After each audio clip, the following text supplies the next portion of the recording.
ধরুন কোনো আপনি স্টক যদি বিক্রি করেন, আপনি কালকে টাকাটা আপনার ব্যাংক অ্যাকাউন্টে যদি মনে করেন নিয়ে নিতে পারেন। 5 লাখ টাকা ব্যাংকে রেখে দিয়েছেন, কোনো রকম কিছু প্রবলেম হলে বা ফিনান্সিয়াল ক্রাইসিস আসলে বা ট্রিটমেন্ট বা মানে হঠাৎ যদি কোনো ট্রিটমেন্টের প্রয়োজন হয়, আপনি সেই টাকাটা রেখে দিয়েছেন। মানে আপনার এমার্জেন্সি ফান্ড যেন ওটা না হয়। এমার্জেন্সি ফান্ড যদি আলাদা থাকে তাহলেই আপনি স্টক মার্কেটে ইনভেস্টমেন্ট করুন। This video is made purely for educational purposes. All the information shared is based on personal opinion and publicly available data. Mutual fund investment are subject to market risk. Read all scheme related documents carefully. Please do your own research or consult a certified financial advisor before making any investment. The content in this video does not guarantee future returns. Thank you. নমস্কার বন্ধুরা, wealth বিনিয়োগ চ্যানেলে আপনাদের সবাইকে স্বাগত আর একটি নতুন ভিডিওতে। আশা করছি সবাই ভালো আছেন, সুস্থ আছেন। তো আজকে আমরা যে ভিডিওটা নিয়ে এসেছি, স্টক মার্কেট না মিউচুয়াল ফান্ড কোনটা ভালো।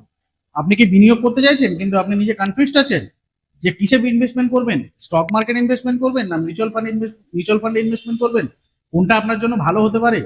তো যদি এই কনফিউশনগুলো যদি আপনার মাথার মধ্যে থাকে, তো আজকে ভিডিওটা আপনার জন্য। এই ভিডিওটা আপনি দেখতে থাকুন। ভিডিওটা দেখার পর থেকে আপনার সেই কনফিউশনগুলো ক্লিয়ার হয়ে যাবে এবং আপনি নিজে বুঝতে পারবেন যে আপনি মিউচুয়াল ফান্ডে ইনভেস্টমেন্ট করবেন না স্টক মার্কেটে ইনভেস্টমেন্ট করবেন। ঠিক আছে, তো চলুন ভিডিওটি শুরু করি। ভিডিওটি শুরু করার আগে একটা কথা বলি, যদি ভিডিওটি আপনাদের ভালো লেগে থাকে অবশ্যই একটা লাইক করবেন, কমেন্ট করে জানাবেন ভিডিওটি কেমন হয়েছে, আর প্রচুর শেয়ার করবেন ভিডিওটি। আর আমাদের চ্যানেলটিতে যদি আপনারা নতুন এসে থাকেন, চ্যানেলটিকে সাবস্ক্রাইব করে বেল আইকনটিতে ক্লিক করবেন। ঠিক আছে, তো চলুন মেন ভিডিওতে যাওয়া যাক।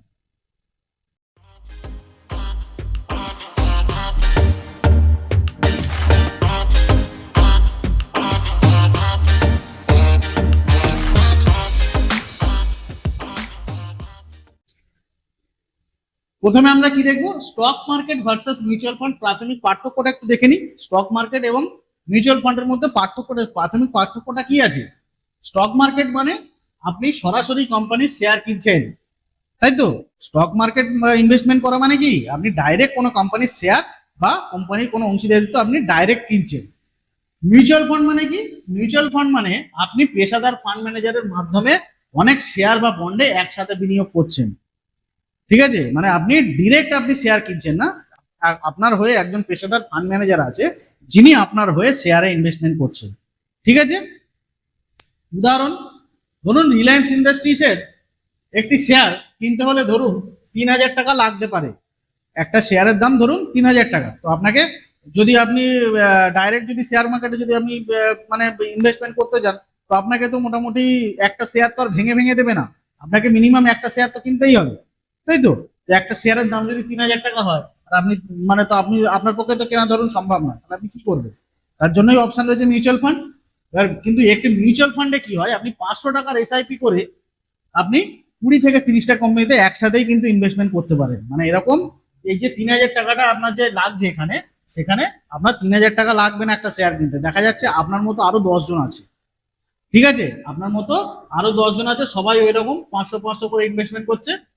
ঠিক আছে, করে করে সেই একটা জায়গা তৈরি মানে একটা ফান্ড তৈরি করছে, সেই ফান্ডটা দিয়ে শেয়ারটাকে কিনছে। এবং সেখানে কি হচ্ছে, মিউচুয়াল ফান্ডে কি হচ্ছে, মিউচুয়াল ফান্ডে কিন্তু একটা কোম্পানিতে আপনি ইনভেস্টমেন্ট করছেন না।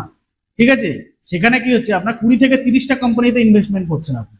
এখানে ডাইরেক্ট স্টক মার্কেটে আপনি একটা কোম্পানির শেয়ার কিনছেন, আর ওখানে 500 টাকার মাত্র এসআইপি করে আপনি 20 থেকে 30টা কোম্পানি বা 40টা কোম্পানিতে আপনি ইনভেস্টমেন্ট করছেন।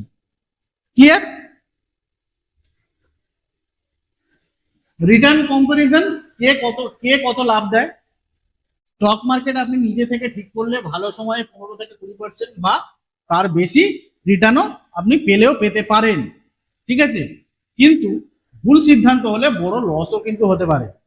ঠিক আছে, কিন্তু মিউচুয়াল ফান্ডে, ইকুইটি ফান্ডে গত 5 বছরে গড় রিটার্ন লার্জ ক্যাপ ফান্ডে দিয়েছে 12 থেকে 13%, মিড ক্যাপ ফান্ডে দিয়েছে 14 থেকে 17%, হাইব্রিড ফান্ডে দিয়েছে 8 থেকে 10%। তাহলে মিউচুয়াল ফান্ডে লং টার্মে ভালো পারফর্ম করে, কারণ এখানে রিস্ক ডাইভার্সিফাইড করা থাকে, তাই তো। এখানে রিস্ক আপনার হচ্ছে ডাইভার্সিফাইড করা রয়েছে। রিস্ক কতটা, কে বেশি নিরাপদ, রিস্ক কতটা, স্টক মার্কেটে রিস্ক না মিউচুয়াল ফান্ডে রিস্ক, কে বেশি নিরাপদ আছে। স্টক মার্কেটে রিস্ক বেশি, কারণ আপনি একক কোম্পানিতে বিনিয়োগ করছেন। ঠিক আছে, যদি সেই কোম্পানি খারাপ পারফর্ম করে তাহলে আপনার পুরো টাকা ক্ষতিগ্রস্ত হতে পারে। মিউচুয়াল ফান্ডে অনেক কোম্পানিতে একসাথে ইনভেস্ট করা হয়, ফলে একটার ক্ষতি অন্যটা সামলে দেয়। ঠিক আছে, মানে আপনার ধরুন আপনি তো মিউচুয়াল ফান্ডে ইনভেস্টমেন্ট করছেন 20 থেকে 30টা কোম্পানির উপর, তো যে কোনো একটা কোম্পানি যদি মানে পারফরমেন্স যদি খারাপ হয়, তো বাকি কোম্পানিগুলো আপনার সেই খারাপ পারফরমেন্সটাকে আপনার এভারেজ করে দেবে। ঠিক আছে, তো এর জন্যই তো বলে যে স্টক মার্কেটের থেকে মিউচুয়াল ফান্ডের ঝুঁকি কম, তাই না? কনক্লুশন কি আছে? রিস্ক যদি আপনি কম চান, রিস্ক কম চাইলে মিউচুয়াল ফান্ড, অধিক রিটার্ন যদি আপনি পেতে চান, অধিক রিটার্ন পেতে চাইলে আপনি শেয়ার মার্কেট মানে স্টক মার্কেটে দিতে পারেন। কিন্তু আপনাকে, আপনি যদি ভালো অ্যানালাইসিস করতে পারেন তাহলেই স্টক মার্কেট আপনার জন্য। ঠিক আছে, আর স্টক মার্কেটে আমি একটা কথা সবাইকে বারবার করে একটা কথা বলবো, যারা স্টক মার্কেটে ইনভেস্টমেন্ট করতে চাইছেন বা করছেন, মানে অনেকেই মানে এখানে প্রফিটের জন্যই তো, ম্যাক্সিমাম লোকই তো প্রফিটের জন্য আসে। তো স্টক মার্কেটে যাদের হচ্ছে মিনিমাম 2 বছরের এক্সপিরিয়েন্স আছে, একমাত্র তারাই ইনভেস্টমেন্ট করবেন। ঠিক আছে, ভালোভাবে অ্যানালাইজ করতে পারেন তারাই ইনভেস্টমেন্ট করবেন। আর স্টক মার্কেটে আপনি যদি ইনভেস্টমেন্ট করতে চান, বড় ক্যাপিটাল ছাড়া কিন্তু স্টক মার্কেটে নামবেন না।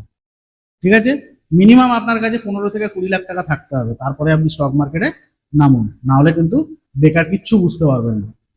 আর একটা জিনিস আপনাদেরকে বলি, যারা স্টক মার্কেটে ইনভেস্টমেন্ট করতে চাইছেন বা করবেন ভাবছেন, ঠিক আছে, কেউ কখনো আপনাদের যে টাকাটা ধরুন আপনার কাছে মানে সেভিংস করা আছে, সেই টাকা পুরো টাকা নিয়ে আপনারা কেউ স্টক মার্কেটে ঢালবেন না বা স্টক মার্কেটে ইনভেস্টমেন্ট করতে যাবেন না। ঠিক আছে, কারণ হচ্ছে ধরুন আজকে স্টক মার্কেটে কোন টাকাটা ইনভেস্ট করবেন বলুন তো? যে টাকাটা আপনার লিকুইড পড়ে আছে, যে টাকাটা আপনার ইউজ হয় না, সেই টাকা থেকে আপনি ইনভেস্টমেন্ট করুন স্টক মার্কেটে।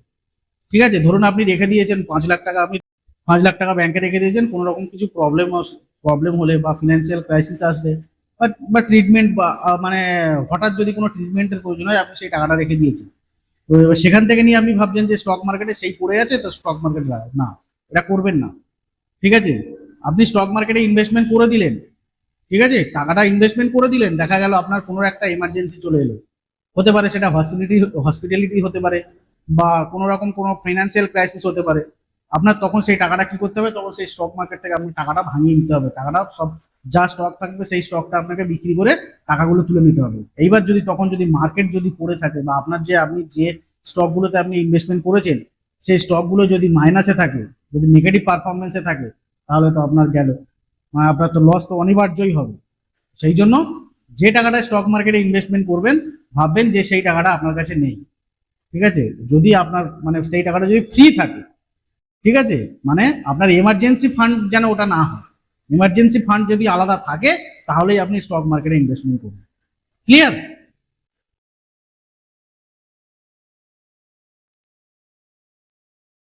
আচ্ছা, এবার দেখবো কাদের জন্য কোনটা ভালো।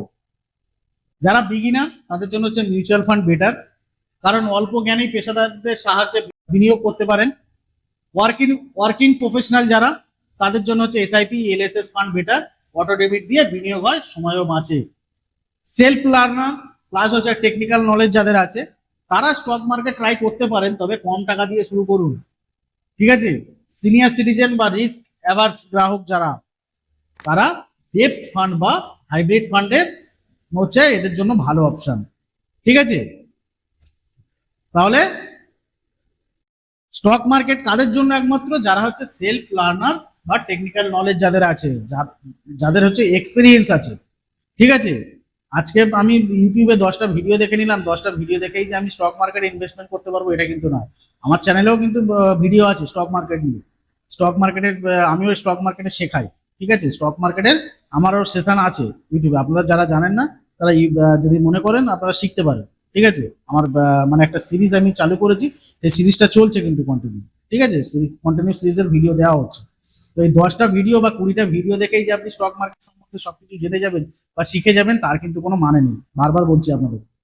ঠিক আছে, তাতে আপনারা আমার ভিডিও দেখুন আর না দেখুন কোনো ব্যাপার নেই, যেটা রিয়েলিটি সেটাই আমি আপনাদেরকে বলছি। স্টক মার্কেটে আপনি 10টা ভিডিও দেখে যদি সবকিছু শিখে যাবেন তাহলে তো অনেক কিছু হয়ে যাবে। আপনাকে শিখতে হবে, আপনাকে প্র্যাকটিস করতে হবে, প্র্যাকটিক্যাল করতে হবে, নলেজ দিয়ে দেখতে হবে, নিজেকে নিজেকে রিসার্চ করতে হবে, করে সবকিছু দেখার পর আপনার যখন একটা ভালো রকম একটা এক্সপিরিয়েন্স হয়ে যাবে তারপরে আপনি স্টক মার্কেটে নামবেন। ক্লিয়ার? আচ্ছা, liquidity and taxation. Stock market এবং মিউচুয়াল ফান্ডে লিকুইডিটি কি আছে? কোনটাতে লিকুইডিটি বেশি? লিকুইডিটি, স্টক আপনি যে কোনো দিন বিক্রি করে টাকা পেয়ে যেতে পারেন, প্লাস মানে T+1, মানে আজকে ধরুন কোনো আপনি স্টক যদি বিক্রি করেন, আপনি কালকে টাকাটা আপনার ব্যাংক অ্যাকাউন্টে যদি মনে করেন নিয়ে নিতে পারেন। ক্লিয়ার? মিউচুয়াল ফান্ডেও লিকুইডিটি আছে, তবে কিছু ফান্ডে এক্সিট লোড থাকতে পারে। ঠিক আছে, মিউচুয়াল ফান্ডেও লিকুইডিটি আছে, কিন্তু মানে কিছু ফান্ডে আপনার 1 বছরের আগে যদি আপনি ফান্ডটা তুলে নেন তো আপনার সেখানে আপনার এক্সিট লোড দিতে হতে পারে। ট্যাক্সেশন, স্টক এবং মিউচুয়াল ফান্ড দুটোতেই লং টার্ম ক্যাপিটাল গেন আছে, যেটা হচ্ছে কি 12.5%। 1,25,000 টাকার হচ্ছে এক্সেমটেড, মানে এর উপর যেটা হবে 1,25,000 টাকা আপনি ছাড় পাবেন লং টার্ম ক্যাপিটাল গেনে।